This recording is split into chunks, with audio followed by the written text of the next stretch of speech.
Hello, Peter, and thank you for seeing me this morning.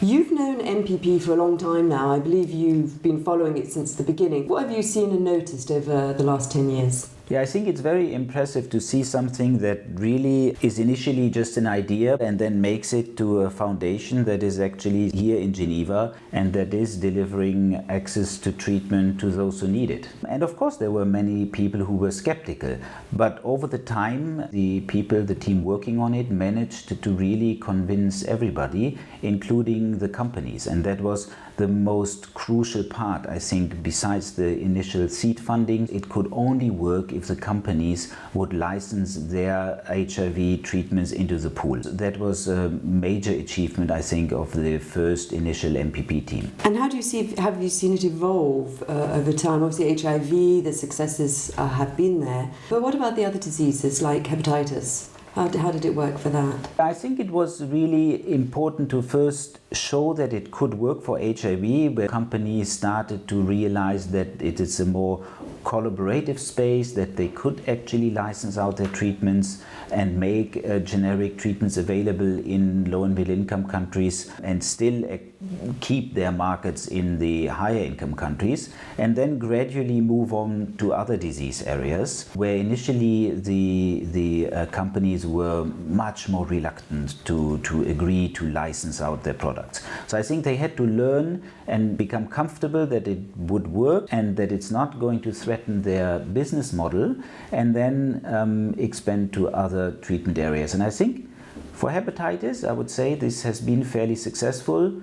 I do have to say that we would like to see many more TB of the new TB drugs licensed into the pool.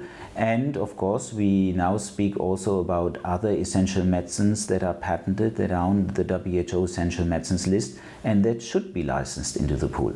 As WHO, we always try to manage expectations. We always said the MPP is a fantastic idea. We do think it's going to work, it's going to deliver, but it's not going to deliver for all, because the license agreements will always be imperfect. It is not realistic to expect that you will have all low and middle income countries in the agreements.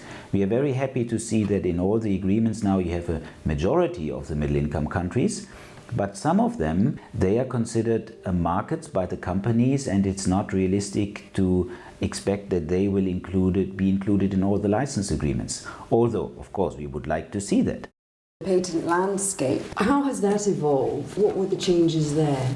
The patent situation, of course, is a crucial question. We often have governments, and particularly Ministries of Health, asking us, oh, can we access this or that generic treatment? And the Ministry of Health typically doesn't know about the patent situation of a specific product in their country. And that's normal, because it's not within their expertise. And we can see that within the government, it's not easy for the Ministry of Health to get the reliable information. And it took us a long time and a lot of outside expertise to drill it down to the relevant patents, and then also to follow up the situation in each of the countries, because we had to go to ask the patent office whether the patents were filed, for example, in Northern Africa, Egypt.